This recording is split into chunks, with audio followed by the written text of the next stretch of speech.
Hello students, now we will discuss about resistance combination, how resistance are arranged in a given circuit.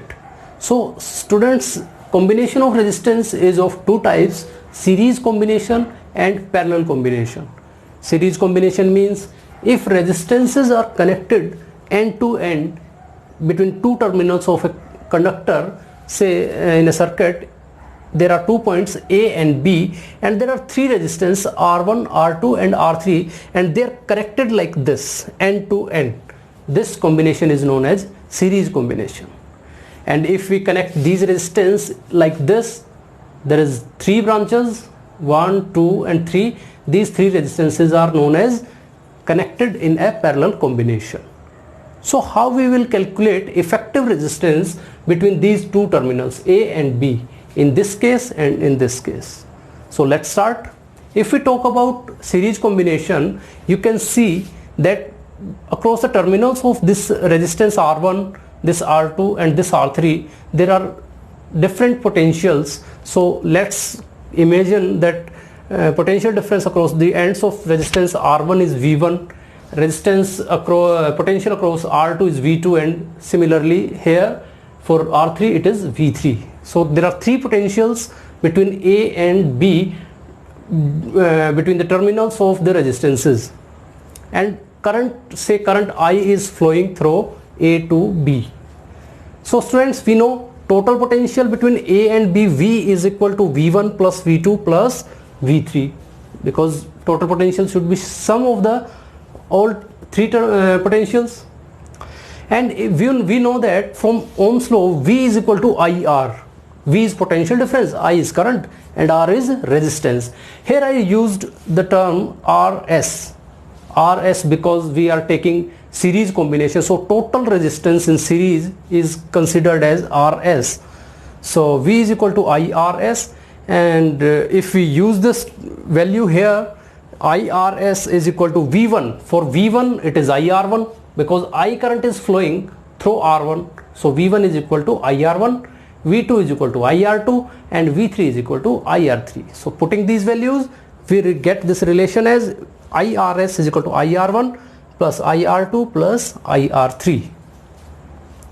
So if we take common and if we simplify this relation, we get total resistance in series combination is R1 plus R2 plus R3, means sum of total resistances, algebraic sum is known as effective resistance in the series combination. So this is the formula for resistance in series.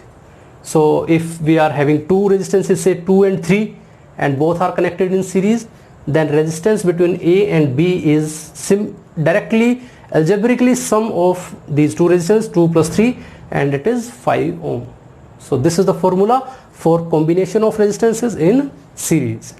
So if we talk about another combination, this is parallel combination, and if we talk about current from A to B, current flowing is I, and potential difference across all these three resistances is same, V, but in this case current is different in the different branches, because current will split into three branches here. We can assume that I1 is the current flowing through R1, I2 is flowing in R2, and I3 is in R3.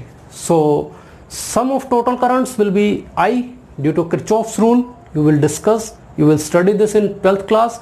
Algebraic sum of all currents meeting at a junction, currents coming in a circuit, or so I is equal to I1 plus I2 plus I3.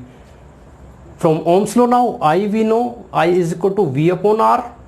Here I am using RP because this is parallel combination. So I is equal to VRP, and if we take this V upon RP, I1 is equal to V upon R1, because across the R1 potential difference is V, resistance is R1, so I1 is V by R1, I2 is V by R2, similarly I3 is V by R3, and if we simplify this relation, we get 1 by Rp is equal to 1 by R1 plus 1 by R2 plus 1 by R3. So this is the relation for calculating total resistance between two terminals, if the resistances are connected in parallel combination, this is the formula. So if we take the same example, now these two resistances are connected in parallel.